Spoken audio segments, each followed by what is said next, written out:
Bonjour à tous, merci de nous rejoindre pour ce 12e épisode des Rendez-vous de la reconversion digitale. Et pour ce 12e épisode, on a une invitée assez originale, comme toujours, donc Farah Belabès. Je vais peut-être, au fur et à mesure des questions, justement la laisser se présenter. Bonjour Farah. Bonjour tout le monde. Donc, on va commencer déjà par la question habituelle, hein. D'où viens-tu? Et alors moi, d'où je viens? Moi, je viens de Corrèze, c'est ça, initialement? Non, voilà, j'ai grandi en Limousin, et je suis montée très vite à la capitale pour me former un peu. Mais si je reprends un peu, je ne sais pas si tu veux que je reprenne un peu l'historique de mes Comme tu veux. études. On en Oui, va mais je faire. veux bien justement, oui, ça c'est super intéressant. En effet, je veux bien, si on arrive à monter à la capitale pour les études, je veux bien. T'es partie sur quel parcours à la base, Ouais, estudiantin? et en fait, c'est rigolo, j'ai fait un IUT Tech Deco, donc plutôt dans le commerce, je crois que ça existe encore. Et puis avant de monter à la capitale, en fait, je suis passée par l'Angleterre, où j'avais fait un bachelor qui était vraiment lié à l'industrie, aux industries énergétiques là-dessus. J'ai commencé à bosser. En fait, je suis pas montée à la capitale tout de suite, hein. J'ai commencé à bosser, et en fait, j'ai commencé en Espagne à D'accord. bosser dans l'industrie pour une boîte qui faisait tout ce qui était connectique, donc très spécifique, mais c'était du marketing assez traditionnel, les grosses études de marché, aller identifier ce que faisaient les concurrents, etc. Et en fait, à ce moment-là, j'ai commencé à faire un peu du digital parce que j'étais au service marketing et c'était la crise en 2008 sur ce marché. Donc, toutes les personnes du service marketing étaient parties au commerce. Et donc, j'avais commencé à toucher au digital et j'avais trouvé ça super, quoi. Donc, je me suis Tu avais commencé reconvertie. par quel sujet, le digital? C'était de mettre un catalogue en ligne, mais c'était pas les produits, c'était vraiment le catalogue papier à le mettre sous format PDF disponible en ligne. Donc on était vraiment au tout début Oui, euh, de ce sujet, mais je trouvais ça génial parce qu'on était déjà capable de mesurer le nombre de personnes qui l'avaient vu, etc. Donc il y avait un espèce de côté tangible dans le marketing qui m'avait plu.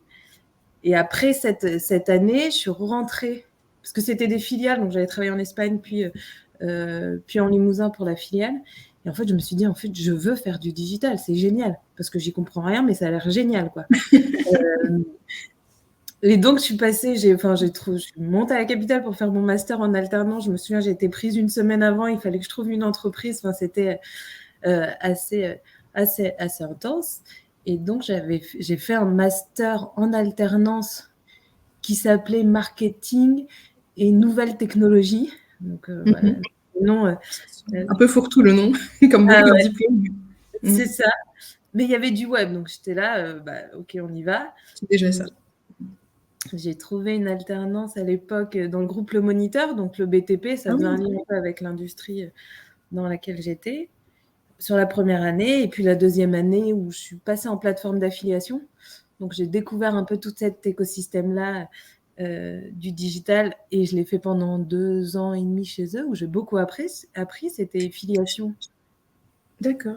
Je t'interromps juste 2 secondes. Mais du coup, sur ta première année d'alternance, tu avais quelle mission chez le Moniteur? Alors à l'époque, en fait, ils avaient un site éditeur. Enfin, j'avais 2 types de missions, mais il y avait un site éditeur qui s'appelait Vecteur Plus.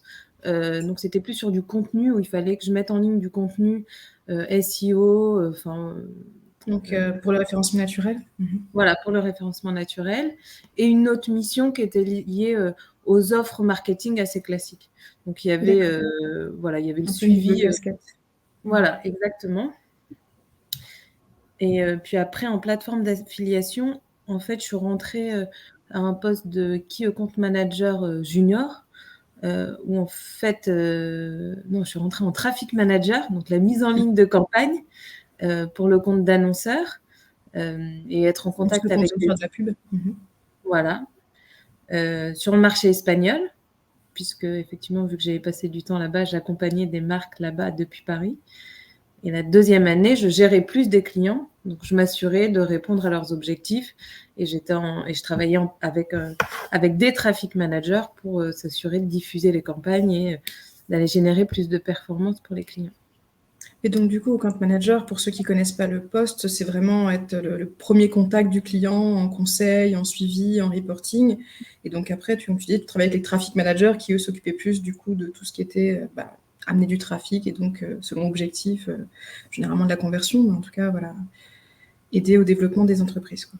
Donc, je vais Exactement. simplifier pour les gens qui connaissent un peu moins tout ce vocabulaire-là. Ok. Donc, du coup, une alternance qui a duré 2-3 ans, c'est ça? 2 ans. T'es resté après, en fait, c'est ça? T'es resté après ton Ouais. contrat, donc la plateforme d'affiliation. Tu as été prise en CDI par la suite. Parce que tu dis 2 ans et demi chez. C'est quoi Oui, comme association? exactement. C'est Effinity qui s'appelait à l'époque Affiliation. Super D'accord. boîte. Ok. Donc voilà, assez appréciable comme environnement, hyper dynamique et c'est ça qui m'a vraiment beaucoup plu. Et en fait, la dernière année, j'avais rencontré donc Gamned, la société pour laquelle je travaille aujourd'hui, qui fait du programmatique, donc l'achat d'espace en temps réel.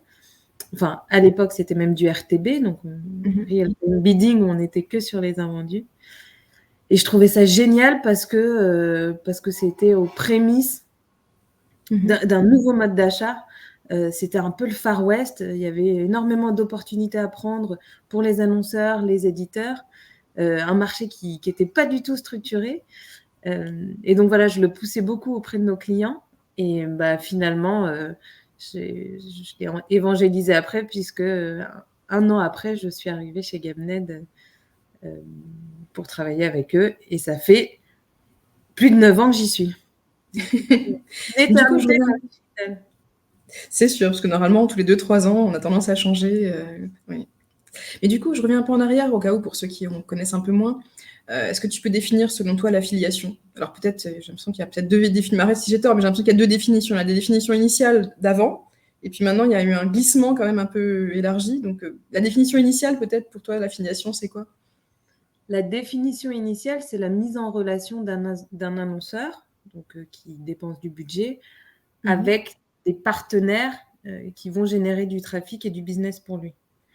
Donc, effectivement, avant, il y avait de nombreux leviers qui étaient pilotés via l'affiliation, c'est-à-dire effectivement les bons de réduction, les comparateurs de prix, les blogs, le display.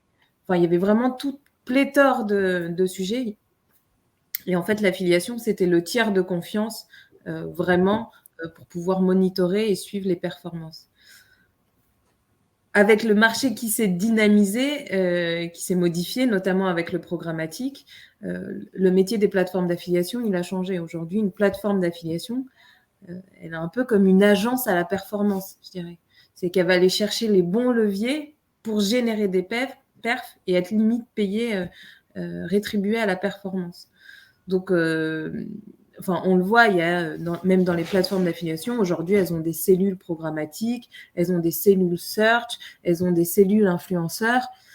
Donc même aujourd'hui, quand on est en formation et qu'on parle d'affiliation, c'est assez difficile dans l'esprit des apprenants parce que justement, le métier évolue pas mal et la définition n'est plus très claire. Enfin, les lignes sont plus très claires. Oui, c'est comme si on a gardé un ancien nom de quelque chose, alors que pour moi, j'ai l'impression que c'est des agences, au final. Ce sont devenues des agences, en fait.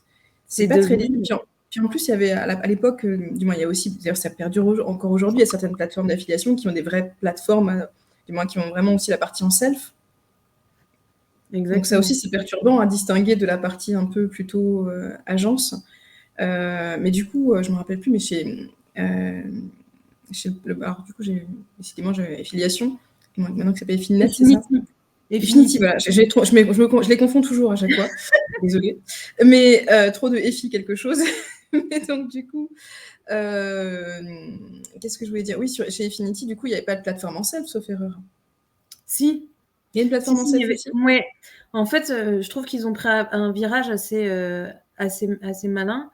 C'est-à-dire qu'ils ont leur plateforme en self. Ils ont aussi une plateforme pour accompagner les petits annonceurs, donc qui s'appelle Seldorado. Oui, ça, en effet, c'est vrai. Voilà, pour la mise à disposition.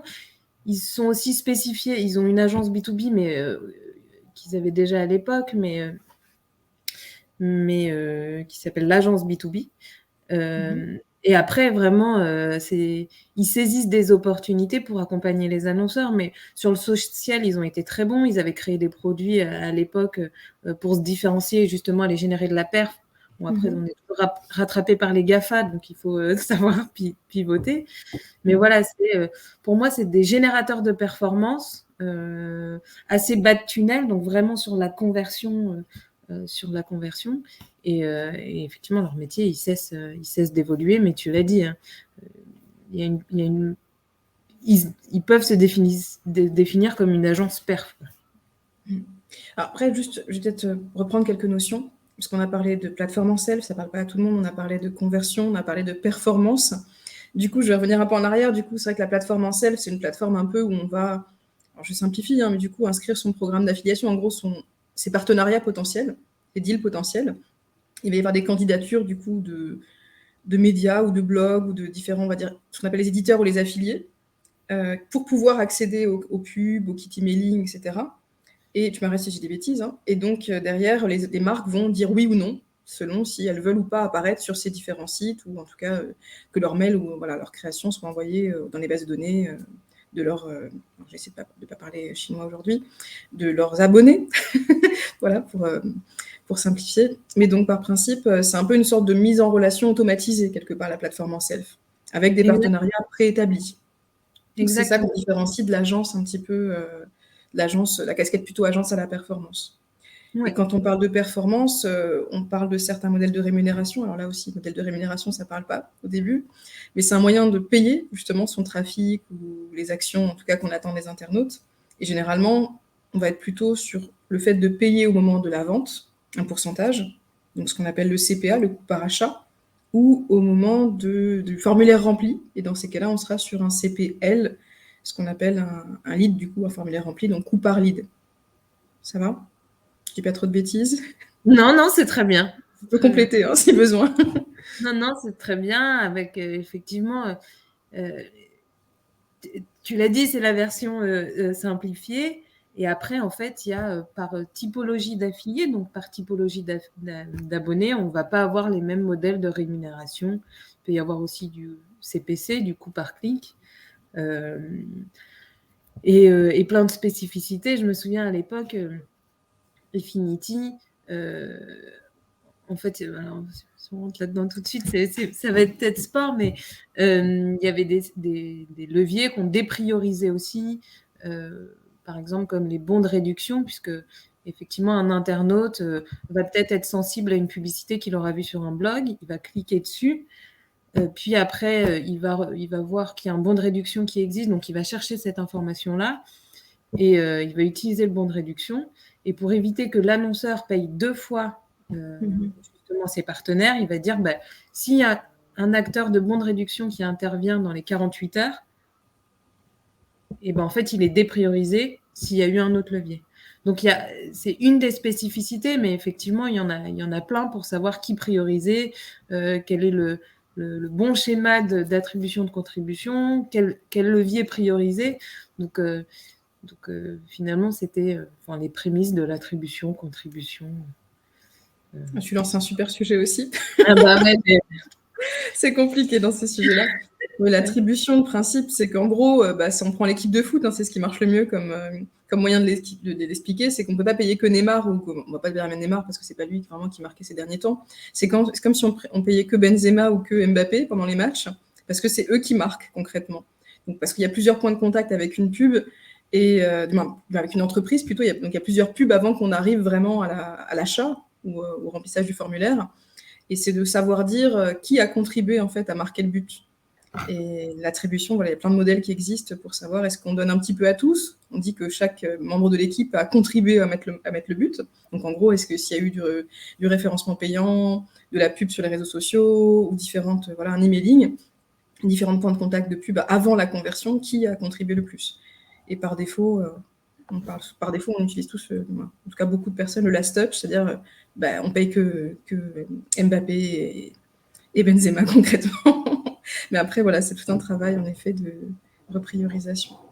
Voilà, mais effectivement, c'est des sujets quand les annonceurs ont des budgets conséquents et disent OK, comment je fais pour aller chercher plus et mieux, quoi. Plus de précision pour mieux lire l'action de chacun des types de publicités utilisées. Ok. Donc du coup, donc là on était à l'arrivée chez Gamned. Et l'une de tes premières missions, déjà, non, il manque un sujet. La programmatique. Parce que tu en as parlé rapidement, tu as parlé de RTB, donc de Real-Time Bidding. Du coup, je vais peut-être te laisser définir les deux notions de la manière la plus simple qui soit. En fait, le programmatique, c'est l'achat automatisé d'espaces publicitaires. Donc, l'exemple le plus simple, c'est avant, si je voulais avoir ma publicité sur Le Monde, j'appelais Le Monde, je négociais avec Le Monde, quel emplacement, combien, etc. Et en fait, aujourd'hui, c'est un peu comme à la bourse, c'est que ces emplacements-là, ils sont sur des places de marché virtuelles. Et donc, il y a des acheteurs qui achètent en temps réel, impression par impression, en fonction de... affichage, du coup, par affichage. Affichage par affichage. Enfin voilà, ce qui est le plus pertinent pour le compte de marques qui ont un budget publicitaire. Donc c'est un marché, disons, qui existe depuis une douzaine d'années aujourd'hui. Et en fait, à l'époque, donc c'est pour ça qu'on parlait de RTB, parce qu'il y a une distinction à faire aujourd'hui entre le RTB et programmatique, parce que le RTB, c'est du programmatique, mais le programmatique n'est pas égal que à RTB. Ce qu'on appelle RTB, c'est le real-time bidding. Puisque, effectivement, à l'époque, Le Monde disait « Ok, je vais vendre mes invendus sur ces places de marché virtuelles, comme ça m'apportera un revenu additionnel. » Donc des espaces publicitaires qui n'étaient pas exploités, qui n'avaient pas été vendus lors de deals classiques, quoi. Exactement. Donc, ils se retrouvaient sur ces places de marché virtuelles. Donc, je me souviens, au début, on achetait, on ne savait pas où on achetait. C'est-à-dire qu'on achetait, ça transforme pas, c'est super, c'était où? Aucune idée. Et puis, le marché, il s'est un peu professionnalisé puisque tous ces sites éditeurs, donc tous les acteurs qui ont des emplacements publicitaires à mettre à disposition du marché, ils ont vu que c'était des revenus, justement, du revenu incrémental.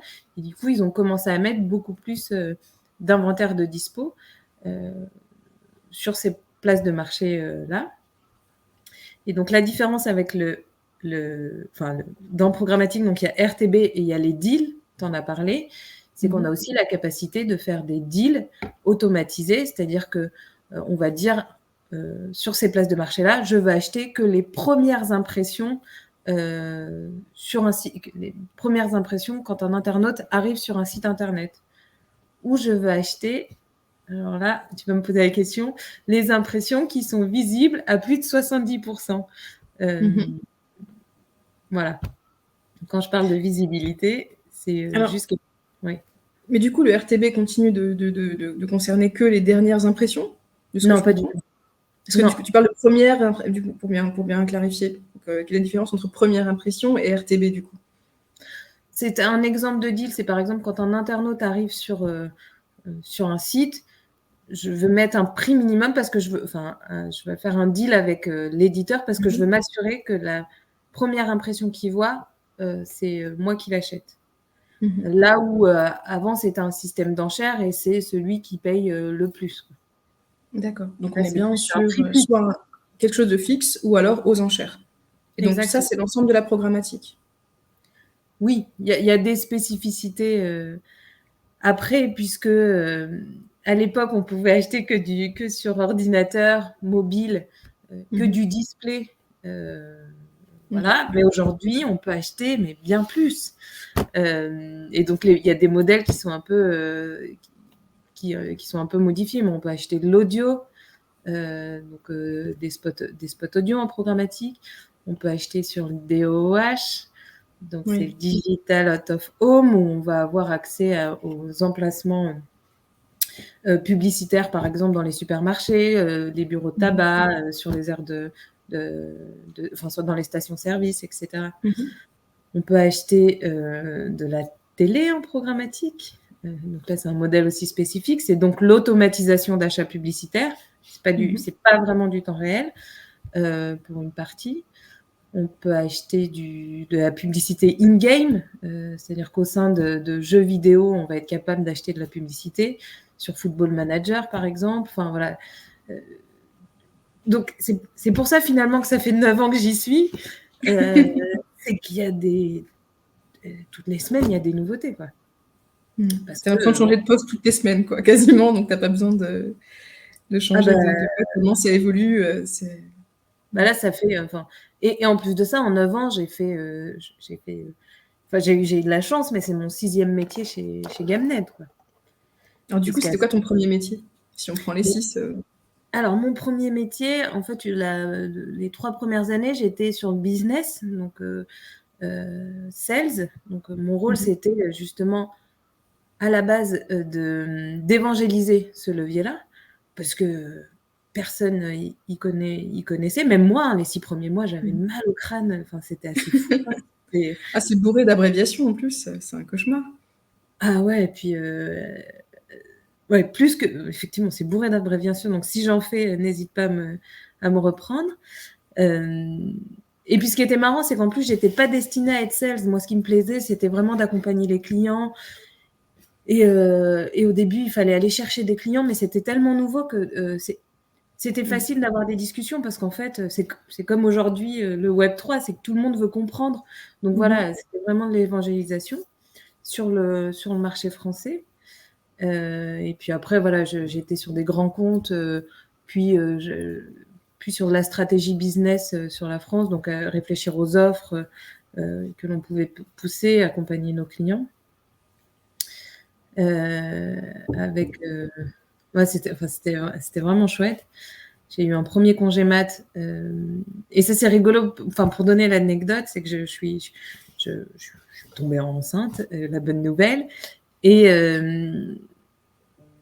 en revenant, donc je sais pas, je me souviens, on part 3 mois et demi, enfin en tout cas pour les salariés, pas pour Cindy, mais pour les salariés.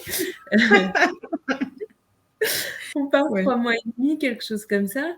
Je suis revenue, j'avais l'impression que c'était un nouveau monde, quoi. C'est pas possible, il n'a pas pu se passer tout ça en 3 mois et demi. Mais des fois, c'est même pas les congés mat, c'est quand on travaille pour une boîte qui est pas dans le digital. Et en plus, moi, ça m'est arrivé, je crois que c'était en 2011, j'ai eu un décrochage. Je bossais pour une boîte depuis chez moi, en fait. À un moment, j'étais responsable marketing pour un site de rencontre, un peu bizarre à l'époque, mais qui maintenant s'est normalisé, les sites extra-conjugaux. Et donc, du coup, je bossais depuis chez moi, un peu la déprime, parce qu'à l'époque, c'était pas choisi. Et puis bon, forcément, il y a longtemps, chez moi était moins sympa. Et donc du coup, quand je suis revenue sur le marché du travail, je me sentais complètement out, complètement dépassée. 1 an comme ça, heureusement que ça n'a pas duré plus longtemps, parce que je me serais reconvertie dans autre chose, quoi. Ça a été très dur de revenir à la page, donc ouais, j'imagine, d'autant plus dans ton domaine, 3 mois après, il y a déjà plusieurs vies qui se sont passées, quoi. C'est ça, c'était... Vraiment, j'en garde un souvenir assez étonnant. Vraiment, c'est pas possible. Et puis à se poser la question, est-ce que c'est ça que je veux, quoi, d'être en veille permanente. Ouais. Et en fait, c'est ça que je veux, c'est ce qui me plaît, quoi. C'est l'insécurité, à la fois le dynamisme du secteur et puis cette insécurité et ce challenge permanent, même si ça reste de la publicité. Mais après, je pense que ce challenge-là, il est plus facile à vivre. C'est peut-être ma perception de mon côté. Quand tu es au cœur de tout ça. Parce que la veille, elle se fait aussi malgré toi. Je veux dire, c'est la veille passive parce que tes collègues aussi te donnent des infos. On échange beaucoup. Moi, je me rappelle quand je travaillais chez Quelcou, la veille, on n'avait pas besoin d'en faire. On était dans la discussion de toutes les semaines. On était mis à jour automatiquement, quoi. Alors que quand tu vas chez l'annonceur et que peut-être tu es la seule personne au digital, là, ça devient un vrai travail la veille. Là, c'est vraiment... et là, c'est une petite contrainte aussi. Je sais pas pour toi, mais moi, au bout de 15 ans, j'en ai un peu marre, quand même. Maintenant que je suis plus dans les structures digitales au quotidien, ça devient un peu la contrainte quand même. Ouais. Puis en plus, on n'a pas le droit de dire « Ah ben non, je l'ai pas entendu ». On doit absolument être un jour et... Franchement, moi, ça m'arrive souvent de le dire. Ah bon ? Mais je trouve ça génial à la fois et c'est ce qui fait la force... Et tu as raison de le dire, c'est qu'en fait, quand tu es au cœur du réacteur, finalement, tu n'es pas le seul à faire de la veille. C'est-à-dire qu'aujourd'hui, on a des chaînes Slack qui veulent plus rien dire parce qu'effectivement, l'info est partagée, etc. Donc, du coup, on essaye aussi, tu vois, d'avoir des temps chez Gamned où on prend le temps d'expliquer ces nouveautés, puisqu'en en plus, dans notre marché du digital, il y a des effets d'annonce qui sont souvent rigolos, hein, et puis parce qu'effectivement, parce qu'il faut prendre la parole sur des sujets, donc il faut se positionner, donc il faut essayer de décrypter ces sujets-là. Mais effectivement, c'est que ça vient de tout le monde, et dans un secteur qui est aussi mouvementé, dynamique, bah, effectivement, il faut aussi être humble et on a le droit de ne pas tout savoir, quoi. Oui, c'est sûr. Donc c'est sûr que l'ego, déjà en digital, je pense qu'il faut le ranger dans sa poche. Ouais. Et attendre la prochaine vie professionnelle pour le ressortir. Mais ok, donc là, ton premier job, c'était plutôt côté sales. Et après, tu as eu quelle mission?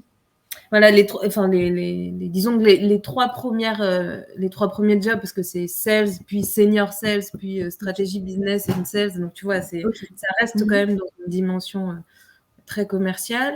Puis après, en fait, on a décidé d'accélérer sur l'ouverture de pays. Donc, Brésil, c'était Brésil, Dubaï, Benelux. Donc, il fallait accompagner un peu ces ouvertures. Donc, j'ai été directrice du développement international, un truc comme ça. Et là, mon rôle, c'était vraiment d'accompagner les équipes sur place. Donc, c'était plutôt des bureaux commerciaux à structurer leur approche, structurer leurs offres, voilà, mieux connaître le marché aussi, mieux connaître les éditeurs locaux pour aller chercher des opportunités. Ouais. Mais donc, du coup, c'est par rapport aux compétences sur place, à la maturité des marchés, t'en penses quoi, justement, des différents pays que tu as pu ouvrir? C'est quoi ta lecture un peu de l'évolution des d'autres? Parce qu'on est tellement... J'ai l'impression qu'en digital, quand même, à moins d'être sur des postes comme ça, on est quand même très centré franco-français, voire francophone juste à côté.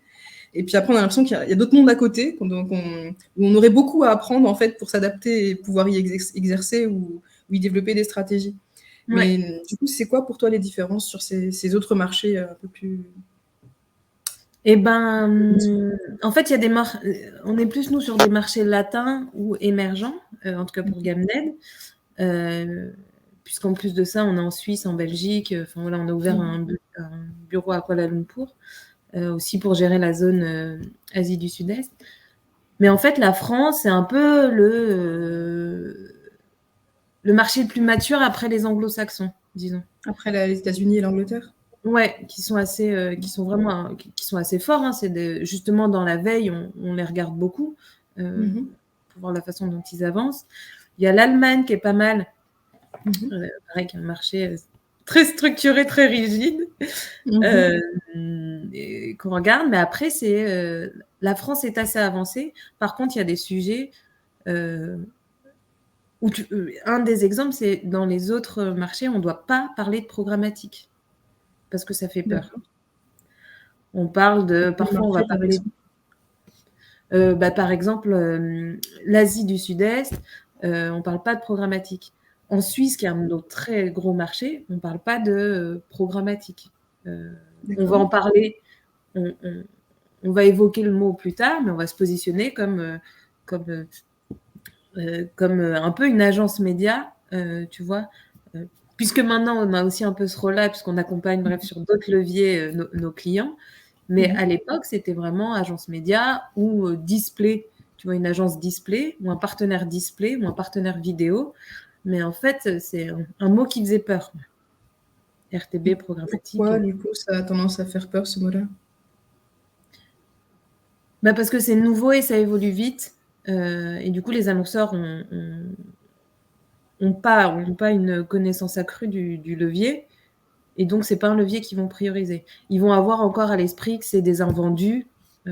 D'accord, donc il y a toujours l'ancienne image un peu dépréciée, quelque part, dégradée du RTB ou de la programmatique de manière générale. D'accord. Ouais. Mais pourtant, j'ai l'impression qu'en France, ça a été assez facilement adopté. C'est peut-être une mauvaise perception de ma part ou... Sur les dernières années, oui. Après, on le voit, les chiffres évoluent beaucoup, ça s'est structuré. Et aussi, il y avait un truc, c'est que les éditeurs, ils préféraient vendre encore en direct, donc ils dépréciaient. Enfin, en fait, il y a aussi un changement de mentalité. C'est-à-dire que chez les éditeurs, alors je vais dire Le Monde, mais parce que je l'ai cité au début, mais vraiment, je pense pas que. Enfin, voilà, je sais pas si ça s'est passé comme ça chez eux, vraiment. Mais en fait, il y avait une bataille entre la gestion des revenus publicitaires. Et donc, faut pas oublier que derrière, il y a des hommes. Donc, moi, je suis commerciale chez Le Monde. Oui, je vois ce que tu Je vais vendre Le Monde à un annonceur et je veux pas que ça passe à la publicité classique parce que ça met en danger mon métier, finalement, mes revenus. Donc, il y a eu vraiment, finalement, ce chamboulement-là, qui était structurel, mais qui était lié aux transformations digitales digitales des entreprises. C'est vrai que sur les fonctions commerciales, le digital a toujours été un peu l'ennemi qui mettait en danger En tout cas, je sais qu'il y a beaucoup de boîtes dans lesquelles j'ai bossé où c'était un peu ça. Et ouais. Mais là, c'est vrai que j'ai pas pensé à ça sous cet angle-là, mais c'est intéressant en effet. Oui, c'est logique, hein, c'est le grand remplacement digital. C'est ça. Désolée les expressions à la mode. Mais donc, bon, après, c'est vrai qu'on aura toujours besoin de sales in fine. Donc, mais bien plus, c'est qu'il faut effectivement le temps de les former, les acclimater, voir les lignes de revenus, comment les déporter. Enfin, voilà, c'est aussi. Oui, c'est une vraie transformation. Exactement. Mais du coup, tu me confirmes, il y a quand même beaucoup de boulot sur ces postes-là, justement, non? À pourvoir. Vous arrivez facilement à recruter chez Gamned ou dans les autres structures où tu as été sur des fonctions commerciales sur ces sujets-là? Ou vous faites comme dans le search, vous débauchez dans les autres agences? Alors, la particularité chez Gamned, c'est que justement parce qu'on avait des sujets sur les recrutements, on a créé notre propre programme de formation. D'accord. Donc, alors sur différents métiers, mais en fait, on a notamment, on avait un partenariat avec Pôle emploi où on prenait des gens en reconversion professionnelle qui venaient sur les 3 premiers mois se former. On les formait aux hard, aux soft skills. Et alors, selon les métiers, la formation, après, pouvait durer de 5 mois à 9 mois. D'accord. Là-dessus. Donc, par contre, effectivement, ça, c'est plus simple de faire ça sur des métiers de key account, donc de gestionnaire de compte ou de média trader, donc des personnes qui achètent sur les plateformes digitales. Par contre, sur le côté sales, effectivement, c'est peut-être le poste où on a le plus de mal à recruter. Et encore, on y arrive, mais parce qu'il y a aussi une pénurie sur le marché des sales, des commerciaux qui... déjà, effectivement, il faut être à la fois expert, à la fois évangéliser, à la fois comprendre tout l'environnement de l'annonceur. Donc, c'est des métiers qui ne sont pas simples. Mais on y arrive, tu vois, on a pris des gens du off qu'on a formés au on, on a pris des gens de la télé qu'on a formés au digital. Franchement, non, on ne va pas trop chez les concurrents.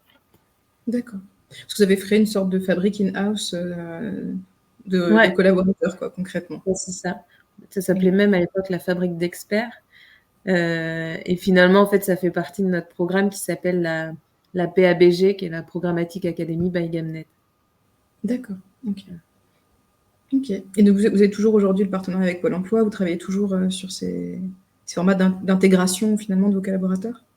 Ouais, là, en fait, quand on a des gros besoins en recrutement, on se dit, allez, on se lance une session et il faut qu'on la mette en place avec les équipes, puisque c'est du temps des équipes en interne. Mais là, il y en a une qui est en cours où je crois, il y a 8 collaborateurs qui sont arrivés en même temps. Et c'est assez génial parce que, en plus, c'est de la recommandation maintenant, finalement, pour trouver les profils. On a eu des cousins qui sont venus, des beaux-frères. Je pense que tu le sais, mais en fait, la recommandation... Oui, c'est ce qui marche le plus efficace. Hein. Comme ça, les gens, au moins, savent à quoi s'attendre quand ils s'inscrivent. Parce que c'est vrai qu'on en parle assez souvent, il y a peu de lisibilité dans les offres de formation sur nos métiers. C'est toujours une grosse difficulté d'arriver à savoir si on aura des bons intervenants, si ce qu'on apprend est à jour, si on apprend tout ce qu'il faut pour bosser derrière, et ouais, si on aura un job à la sortie. Donc, c'est sûr que La recommandation, ça reste le meilleur moyen sur ce type de sujet. Ok. Mmh. Et donc, du coup, tu es passé donc, au lancement de nouvelles agences, on va dire nouvelles entités dans différents pays, au déploiement Ouais. de l'offre dans différents pays. Et tu as eu l'occasion de voyager. Parce que du coup, tu as eu l'occasion d'en profiter. Je pose la question parce que tout de suite, quand tu me dis Brésil, Dubaï, tu vois, Et forcément. ben même pas. Je devais aller au Brésil pour un événement, puis j'ai pas pu y aller. Bon, la Suisse et la Belgique, c'est des petits voyages. Dubaï, on n'y est pas allé, ils sont pas mal venus. Et Asie, on a ouvert après. Donc, j'ai pu voyager. Après, c'est-à-dire que je fais de la veille, donc effectivement, j'ai été au Demesco, j'ai été à Lisbonne, enfin, j'étais en Espagne, voilà, j'ai été sur les gros événements, mais pas forcément voyager. Il y avait moi et le directeur des opérations qui étions sur le développement international. Donc, lui avait fait, je me souviens, un voyage, et alors c'était quand je commençais à être sensibilisée au sujet de l'impact carbone, où il avait pris 8 avions en une semaine. J'étais assez contente de ne pas y être allée, tu vois. Oui, je comprends. C'est vrai que c'est bien d'aller voir, mais il ne faut pas non plus que ça devienne en effet. Ouais, mais voilà, mais c'était en tout cas, c'était un tour où justement, c'était pour l'Asie du Sud-Est. Vu qu'on est présent à Kuala Lumpur, mais qu'on couvre l'Asie, les rendez-vous, en fait, ils sont c'est 1 ou 2 heures d'avion, mais c'est pas les mêmes pays. Je comprends. Ok. Donc, après le développement international, on va dire, de Gamnet, tu es allé sur quelle mission? C'est donc ton 4e poste, c'est ça, si j'ai bien compté. Ouais. Et après, ouais, très bien. Et après, j'ai eu un 2e enfant.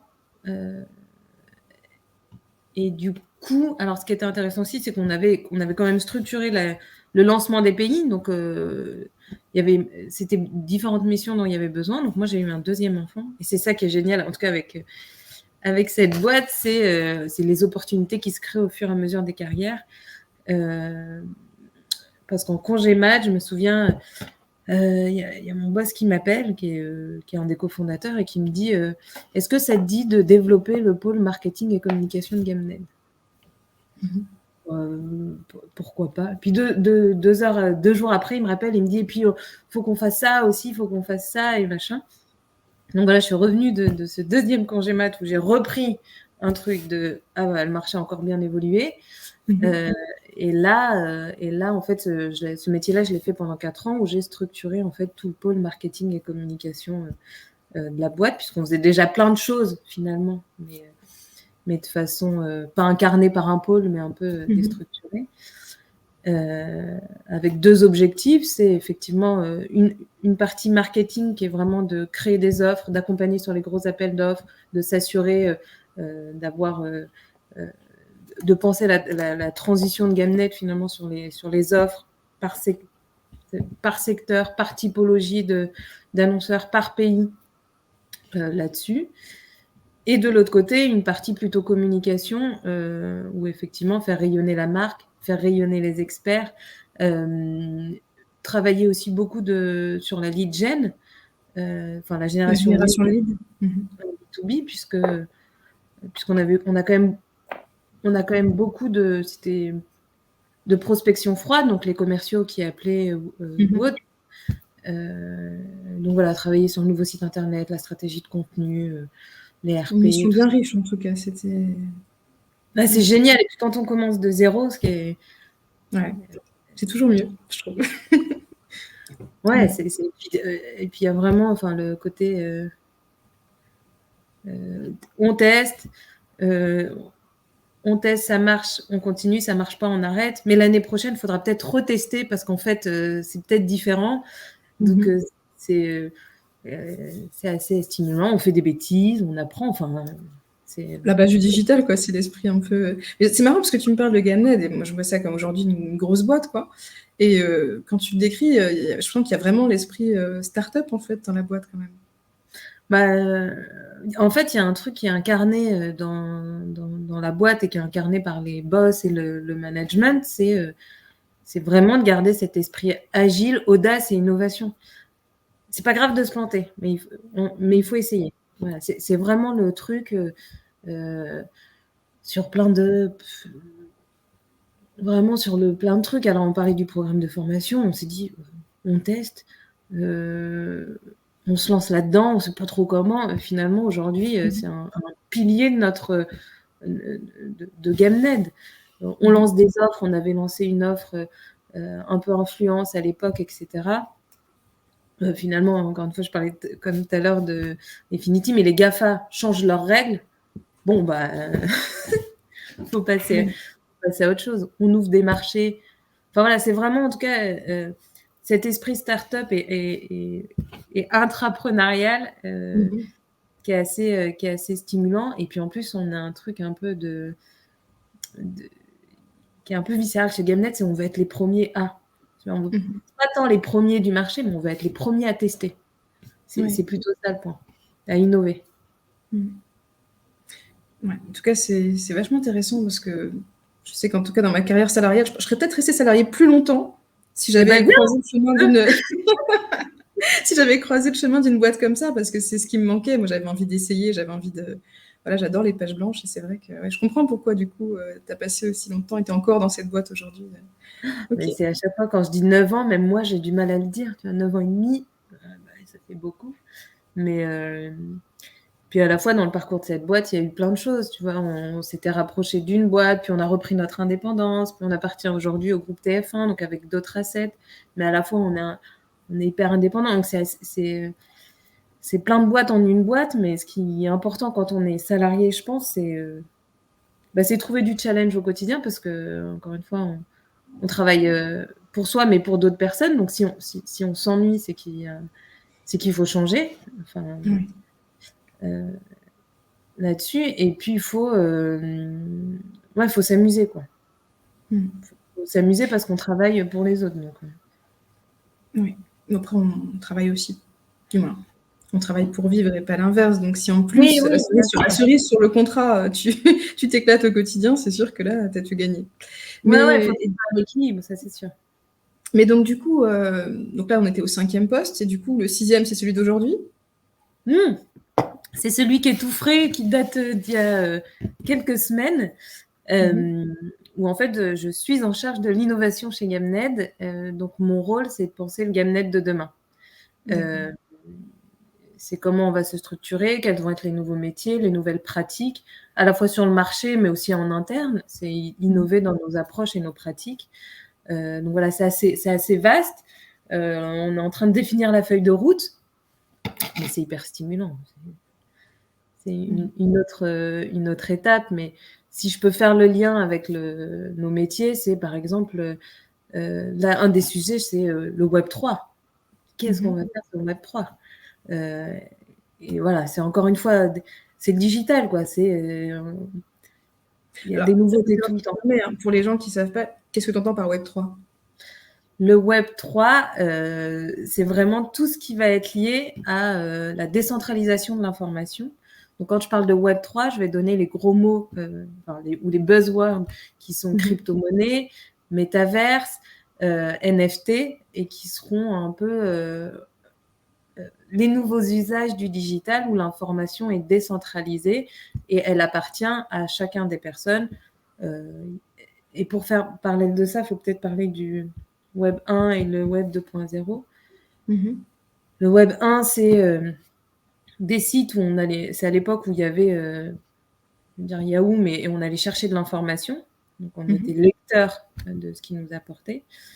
Le Web 2, c'est on pouvait contribuer à ces informations, donc commenter, partager, créer. Et le Web 3, c'est l'information, elle n'appartient pas à une personne, mais à une chaîne de valeur. Et tout est traqué, tracé là-dessus. Et donc, encore une fois, on verra demain comment ça va évoluer. Mais sur cet univers-là, il y a aussi des communautés, il y a des marques qui sont présentes, il faut les accompagner, il y a des marques qui doivent communiquer. Et c'est plein de nouveaux métiers à créer. En tout cas, ça donne envie, hein, c'est passionnant comme mission d'imaginer la suite. Ouais. Okay. C'est à la fois passionnant et à la fois, moi je suis capable, je sais pas, mais on verra. mais pas seul, quoi. Seul, on est capable de rien. C'est vraiment les experts de GameNed. ils sont tous hyper passionnants et challengeants, et c'est ça qui crée l'émulsion. En tout cas, ce sera ça la réussite de mon travail demain. C'est vraiment les talents, pardon, et pas moi avec mon couteau et je dirais pas l'autre mot parce que j'en ai pas. Ok. Vendredi, non? Oui, tout est permis. Mais donc du coup, ouais, je trouvais intéressant de t'interviewer parce que c'est quand même un modèle, tu vois, de se dire, bon, bah, t'as combien? 3 enfants au total? Parce que là, tu t'es arrêté la deuxième grossesse, mais t'en as 3, c'est ça? Non, 2. Ou alors je suis 2? pas encore Ah au non, courant, mais non. t'en avais 3. Non, 2, ok. Bon, 2, c'est déjà du boulot, hein, moi-même j'en ai 2. Et du coup, t'en as 2, t'as réussi à continuer ta carrière, à avoir une évolution hallucinante dans une société voilà, qui est à la pointe du digital. Donc, et puis voilà, tu restes hyper humble, tu te remets tout le temps en question, tu te réinventes tout le temps. Donc je trouvais ça super inspirant voilà, de t'interviewer. Et du coup, j'ai encore 2-3 questions pour toi. La première, c'est quelqu'un, par exemple, veut travailler justement dans l'univers de la programmatique. Qu'est-ce que tu lui recommandes comme niveau d'études, comme parcours d'études, comme alors, on va commencer par là, puis après je continuerai ma question, sinon ça va faire trop d'informations d'un coup en termes de questions. Déjà, comme parcours d'études, on va dire, et parcours de formation classique, parce que tout le monde n'habite pas à Paris, mais bon voilà, je veux commencer dans la programmatique, je commence par quoi? Qu'est-ce qu'il me faut comme savoir de base? Alors, c'est assez rigolo parce que comme je l'ai dit, nous, on a une fabrique d'experts, on va former des agents immobiliers. Donc, en fait, pour moi, c'est plus un état d'esprit qu'une formation. Il faut aimer le challenge, il faut être compétiteur effectivement à fond, il faut avoir un esprit un peu revanchard, enfin, pas revanchard, c'est pas le bon terme, mais vraiment... sportif, j'ai envie de dire quelque part. Voilà, sportif, excuse-moi, là-dessus. Donc nous, le niveau d'études est vraiment, c'est pas un sujet chez Yamned. D'accord. Par Donc contre, même à bac, tu peux prendre des gens en poste? bah Bien. oui. Enfin, je sais pas si on l'a déjà fait à bac, mais on a peut-être qu'on l'a. En tout cas, c'est soit des gens qui ont peut-être un bac +2 ou une formation, tu vois, une espèce de bootcamp. Tu vois, ça peut être un bootcamp NAIAS, en tout cas, ce que vous proposez, c'est-à-dire d'avoir un peu l'écosystème en tête, parce que c'est quand même important d'avoir 2-3 bases. Mais après, en fait, on sait qu'on va les former. Donc ça, là-dessus, non. Mais tu vois, les personnes en reconversion professionnelle qu'on a eues, effectivement, il y en a, je ne sais même pas quel niveau d'études ils ont, mais ils ont travaillé pendant 10 ans. Tu vois, l'immobilier, tu peux te dire que ça peut être intéressant pour l'aspect commercial. Donc, finalement, ce qu'on a fait dans l'immobilier, ils sont traders, donc très loin des clients. Mais voilà, initialement, c'est un peu un état d'esprit, avoir 2-3 bases, mais ça ne sert à rien d'aller chercher un bac +5. Si quelqu'un a un bac +2, un peu...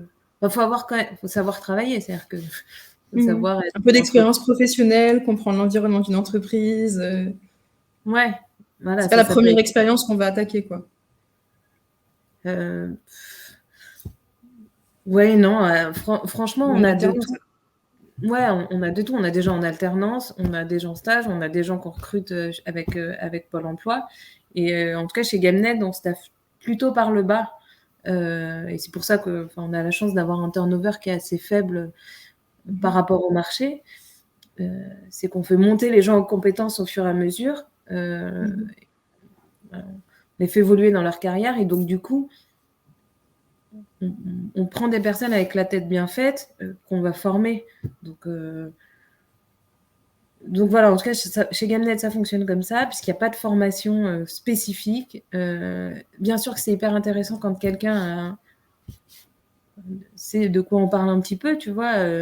Il y a déjà le vocabulaire, les 200 termes. C'est quand même plus facile. Ouais. Mais encore une fois, chez Nayas, parce que j'en vois passer, mais et à chaque fois que je leur dis, quand je vois certains au début et lors des oraux, la première fois que je les vois où ils ont les yeux comme ça, waouh, de quoi on parle, dans quel monde je suis. Je vais partir de cette salle aux oraux où ils utilisent dans leur langage tous les acronymes de notre métier. Et ça, c'est entre 7 à 9 semaines, enfin voilà, sur les formations. C'est-à-dire que comprendre les bases, il n'y a pas besoin de 2 ans. Effectivement, les bootcamps, ça reste légitime sur ces nouveaux métiers où il n'y a pas de formation. Et même quelqu'un, s'il y a une formation média trader, dans 6 mois, elle est plus valable. Ouais. En fait, sur ces métiers-là, de ce que je comprends, l'idéal, on peut faire des bootcamps pour avoir les bases de quelle que soit la formation, parce qu'on n'est pas là pour spécifiquement vendre Ayas, c'est important de renseigner de manière générale. En gros, c'est avoir les bases, de comprendre les enjeux du marketing digital, un peu les différents leviers, donc référencement naturel, référencement payant, social, display, comprendre un peu voilà, tout ce qui est native advertising, RTB, avoir toutes les bases d'un peu tout, en gros. Et après, l'idéal, en fait, c'est que il faut surtout partir en structure spécialisée, quoi, tant qu'à faire. Donc, si on peut faire une pierre deux coups en alternance, tant mieux. Comme ça, on fait une pierre deux coups et voilà. Et on peut espérer peut-être y rester ou voire même voilà, enchaîner ailleurs. Mais de ce que je comprends, c'est surtout l'expérience terrain qui va finaliser la formation plus que les. Et puis de toute façon, voilà, si on est en dedans, comme tu disais, parce que sinon on s'en va, du moins, au bout de 6 mois, c'est plus valable. Donc, Non, et puis, encore une fois, tout dépend des métiers au sein d'un acteur programmatique ou d'un acteur spécialisé. Comme justement, nous. il y a quoi comme métier selon toi? C'est intéressant d'expliquer les différents métiers. Il y a effectivement, alors nous, on a des fonctions centrales. Donc, on a par exemple le marketing qui est une fonction. On a les opérations, donc s'assurer que tout fonctionne, s'assurer d'être dans les opérations. Il y a aussi le produit, s'assurer que parce qu'on développe. En termes de titres de poste, peut-être, si tu as les titres de poste, parce que les gens vont vouloir peut-être se dire, je veux peut-être faire ce métier-là et chercher, tu vois. Donc, du coup, si tu as des titres de poste, ce serait peut-être plus. Là, on a des ad tech spécialistes, qui ne sont pas des acheteurs, mais qui connaissent bien tous les outils pour aller s'assurer de l'interopérabilité de tout cet écosystème-là. Il y a des médias buyers qui, eux, sont là pour... encore une fois, il y a une partie automatisée, mais il y a une partie négociation, voir les partenaires, s'assurer qu'on est bien au courant des dernières offres, savoir pourquoi ça fonctionne ou pas sur tel ou tel deal. Donc, ils sont des acheteurs médias, on peut dire un peu comme ça. Il y a directeur produit qui... Forcément, on utilise des technologies marché, mais on en a des propriétaires, et donc s'assurer qu'elles fonctionnent bien, etc. Il y a des opérations assez classiques, mais s'assurer que les contrats sont bien gérés entre nos partenaires, que les nouvelles technos sont bien intégrées, etc. Il y a des partner managers, donc s'assurer que ces outils-là fonctionnent bien. Enfin, voilà, qu'on pousse bien à nos clients ou pas et comprendre si on peut créer des choses spécifiques. Donc ça, c'est sur des fonctions centrales. On a aussi la tech qui va être liée un peu au produit, mais la tech, c'est s'assurer de maintenir nos produits, nos serveurs. Là, on est sur des métiers hors marketing, on est sur des métiers plutôt profil développeur. Ouais, là, on est vraiment sur des devs là-dessus. Il y a des traders, donc c'est vraiment ceux qui opèrent des campagnes publicitaires, donc qui sont sur les plateformes d'achat. Et c'est là où la formation, c'est-à-dire qu'il faut 9 mois avant qu'ils puissent toucher en autonomie une campagne. En tout cas, chez Gamnet, c'est comme ça qu'on le voit, parce qu'encore une fois, on a accès à 16 plateformes d'achat. Enfin voilà, c'est-à-dire qu'il faut comprendre tout l'écosystème et être capable de gérer les budgets de nos clients. Et là-dessus, pareil, il y a différents métiers, différents métiers, en tout cas différentes expertises. Il y a les juniors, ils peuvent avoir des spécificités sur le social ou sur certaines plateformes, DOH ou autres. Il y a des key account managers, donc qui font le lien entre les clients et les média traders pour s'assurer de bien piloter une campagne. Il y a des industry managers, donc qui sont un peu des consultants commerciaux qui connaissent très bien une industrie pour pouvoir accompagner nos clients sur un secteur particulier. Ouais. Il y a des directeurs conseils qui seront... Parce qu'encore une fois, il y a un levier, il y a le programmatique, mais il y a pléthore de dispositifs. Donc, le directeur conseil va être là pour s'assurer que le client on répond bien à ces enjeux, on les a bien mappés, on sait qu'on peut... parce on a aussi une cellule search, donc est-ce qu'on fait du search? Oui, non. Si on n'en fait pas, est-ce qu'on peut récupérer des éléments pour pouvoir optimiser la campagne? Puisque, encore une fois, tous les leviers se servent. Et puis des commerciaux, et je pense que j'ai fait... D'accord. Il y a plein de métiers, quoi. Il y a de l'innovation, il paraît, tu vois, il y a tout. Ok. Donc, en tout cas, beaucoup d'emplois à pourvoir aussi, quand même, chez quelques acteurs, quand même, parce qu'il n'y a pas des tonnes d'acteurs non plus sur le marché. Aujourd'hui, c'est un écosystème un peu resserré. Non, même s'il y a il y a quand même beaucoup d'acteurs, mais je veux dire, on peut pas bosser n'importe où, dans n'importe quelle boîte sur ces métiers-là. On est quand même media trader. Il y a combien de boîtes sur ça où on peut bosser, par exemple, des acteurs type GameNet? Comme GameNet, personne, mais après, sur le marché, franchement, je dirais il y en a une dizaine, peut-être une dizaine. Mais à la fois, c'est rigolo parce que c'est un marché qui est recentré, mais ça, c'est pareil, c'est génial, ces nouveaux marchés-là, parce que il y a 10 ans, il y avait 3 acteurs, puis il y en a eu 50 parce que tout le monde a vu une opportunité, puis il y a eu des rachats, des boîtes qui ont coulé, machin, puis là, il y a une dizaine. Bon, là, il y a des spécificités parce qu'il y a le spécialiste du DOH, le spécialiste de l'audio, le spécialiste machin. Mais ça, c'est vraiment des acteurs comme GameNet. Après, en fait, il y a toute la chaîne de valeur. Il y a plein de boîtes aussi qui sont spécialisées. Si je dis ça, tu vas me demander ce que ça veut dire, mais DSP. Ça y est, les acronymes sont là. Les abréviations plutôt sont là. Non, mais c'est important. 56 minutes, ça va. Hein, à 56 minutes, ça va les on a attendu, on s'est retenu. Donc, DSP, Demand Side Platform. Voilà, c'est les plateformes d'achat. Donc, c'est vraiment les multiprises pluguées à ces places de marché virtuelles. Puis de l'autre côté, il y a les SSP qui sont ces plateformes de vente, donc Supply Side Platform. Et puis, il y a plein d'acteurs connexes qui peuvent être liés à la data, à la visibilité, à plein de trucs. Donc, c'est un écosystème qui est très vaste. Et du coup, il y a plein de métiers à pourvoir. Maintenant, le point important, c'est pour des gens qui souhaitent entrer en reconversion professionnelle, il faut savoir comment à l'intérieur de ça, ils sont formés et accompagnés.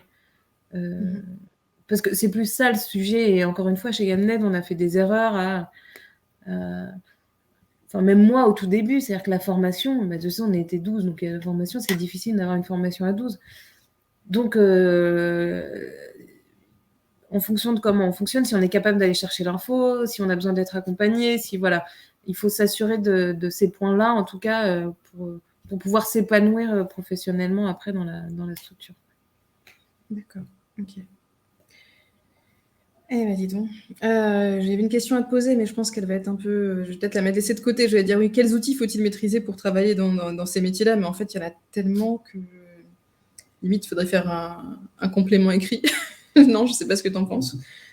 Ça dépend du métier que tu fais, tu vois. C'est effectivement les 16 plateformes d'achat programmatique, tu vois. Et c'est pas partout pareil, mais en tout cas, chez GameNet, on est assez agnostique. Moi, j'en maîtrise aucune. Hein. Je sais pas trader, je sais comprendre, je sais lire ça, mais je n'ai pas la maîtrise de ces 7 plateformes. Par contre, j'ai, tu vois, la maîtrise des aspects marketing. Alors, on va parler effectivement chez nous d'un Salesforce, d'un HubSpot, savoir regarder sur GA, savoir maîtriser Google Analytics, regarder les plateformes search. Enfin, c'est pour ça que c'est assez vaste et ça dépend du métier que tu vas faire. Est-ce que c'est important de connaître aussi toutes les plateformes AdTech qui peuvent être liées à l'attribution, à la contribution, enfin, à la partie créative tout dépend. Oui, après, ma question ne portait pas forcément sur tous les métiers du marketing digital, mais vraiment ceux propres à l'écosystème programmatique. Donc, plutôt média buyer ou trader. Tu vois, chez GameNet, c'est 16 plateformes d'achat publicitaires. Sur la partie écosystème AdTech, ça doit être une vingtaine de plateformes, puisque c'est les plateformes aussi de nos partenaires. Donc, tu vois, Ça peut être, je n'ai pas envie de dire un autre acronyme, mais Data Management Platform. Ça peut être aussi les CMP. Donc, tu vois, les Consent Management Platform, puisqu'on accompagne aussi des clients à optimiser leur Consent Management Platform pour pouvoir mieux remonter les résultats. Mais tu vois, c'est propre à GAMNet. Tu vois, on saisit des trucs parce qu'on a besoin de comprendre on ne s'arrête pas sur notre périmètre, on fait du programmatique. Oui, je comprends. Eh bien, dis donc. Et du coup, de ton côté, comment tu fais pour rester à jour de tout ça, avec toutes ces évolutions c'est quoi ta recette? Alors, déjà d'être avec des accompagnés de talents, hein, comme je l'ai dit tout à l'heure, mais encore une fois, l'or noir de GAMNet, c'est aussi ses collaborateurs et c'est pouvoir échanger avec eux régulièrement et de partager ces informations. C'est aussi les instances finalement qui peuvent régir notre marché, je vois ça se dit. Donc on parle de l'IAB, par exemple, où il y a pas mal de publications, mais aussi on est impliqué dans des groupes de travail pour pouvoir échanger avec nos pairs. Parce qu'encore une fois, c'est des concurrents, mais à la fois, tu as besoin d'avancer avec eux pour structurer ce marché qui évolue énormément.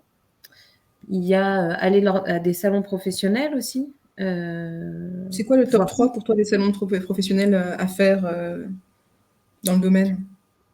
Alors, à faire ou à suivre, de façon très prospective, je dirais, moi j'ai découvert le Web Summit cette année que je suivais de loin, qui se passe à Lisbonne, mais qu'on peut suivre de loin. J'ai trouvé ça. Enfin, je suis revenue du Web Summit en me disant waouh, ils sont très très loin les gens qui sont là-bas. Hein. Je sais pas ce que je fous là, mais ils sont loin. Ah bon, à ce point-là? Pourquoi? Parce que en fait, ils vivent digital, je pense, les gens. Enfin, ils vivent. C'est plus qu'une passion. Je sais pas comment dire, mais ils étaient très très loin dans le métaverse. Si tu vois la distinction. D'accord. Donc je suis revenue en me disant, on m'a demandé ce que j'en avais retenu. Franchement, la première chose que j'ai dit, c'est ça m'a fait peur. Puis finalement, avec du recul, on refait le lien avec notre métier et on trouve des alternatives. Et puis finalement, regarde, je vais faire de l'innovation. Donc ça a dû me servir quelque part dans mon chemin de pensée. Il y a le Demesco aussi, qui est très focus sur le programmatique. En tout cas, sur cet écosystème-là. Donc ça permet d'identifier des acteurs, voir quelles sont les nouvelles tendances. C'est pareil, c'est un salon international. Pas forcément obligé d'y aller, mais de suivre les parutions qui y sont liées. Et voilà, et après, en fonction des marchés, ça peut dépendre. Il y a des DSP qui parfois... Il y avait le Hub Forum aussi qui est très bien en France, alors qui est beaucoup plus large, mais en tout cas qui évoque pas mal ces sujets. Et puis après, il y a toutes les publications qui peuvent paraître sur le secteur là-dessus. D'accord, ok. Bon. Est-ce que tu as un conseil peut-être à partager, une dernière... ou le mot de la fin, je sais pas, que tu auras envie de partager sur ce rendez-vous? Eh ben, ne pas avoir peur de se planter. Je pense c'est plutôt ça. C'est vraiment tester, test and fail. Tu retesteras. Enfin, voilà. Encore une fois, je pense que dans le digital, ce qui est intéressant, c'est que c'est des industries qui vont vite et les erreurs qu'on peut faire, elles sont vite réparées. Puisque justement, on ne dit pas je vais investir dans... je vais tester, je sais pas, d'ouvrir un magasin dans cette région-là. Nous, c'est je vais tester une petite campagne. Ça fonctionne pas. Voilà. Donc, c'est vraiment avoir cet esprit test and learn. Voilà. Bon, ça me plaît bien en tout cas. J'ai toujours, il faut aimer rater pour réussir, parce que sinon on n'apprend pas, en effet. Je suis entièrement d'accord avec toi. En tout cas, très bon conseil de la fin. Merci beaucoup, parce que c'était vraiment une plongée dans un univers, je pense, assez particulier, mais hyper passionnant. J'espère que ça donnera en tout cas envie à ceux qui ont vu en replay donc, ce rendez-vous de creuser. Peut-être que ça donnera aussi des candidatures chez GAMNet, on ne sait pas. Je te le dirai. On a une prime de cooptation, donc au pire... C'est moi qui le code ou... Bon, bah, en tout cas, on partagera aussi peut-être en commentaire de la vidéo justement plusieurs liens, notamment des événements que tu as donnés, les salons, mais aussi peut-être les offres à pourvoir éventuellement si tu veux. On va partager tout ça. Je pense que ce sera très utile. Et puis, bah, écoute, je te souhaite un très bon week-end, vu que nous, on enregistre un vendredi, même si ce sera publié un peu plus tard. Et une très bonne journée, de même à tous, hein, quel que soit le moment où vous regardez cette vidéo. Je vous souhaite une bonne continuation après ce visionnage. Et ben, Merci encore, Farah. Pas de souci, merci à tout le monde.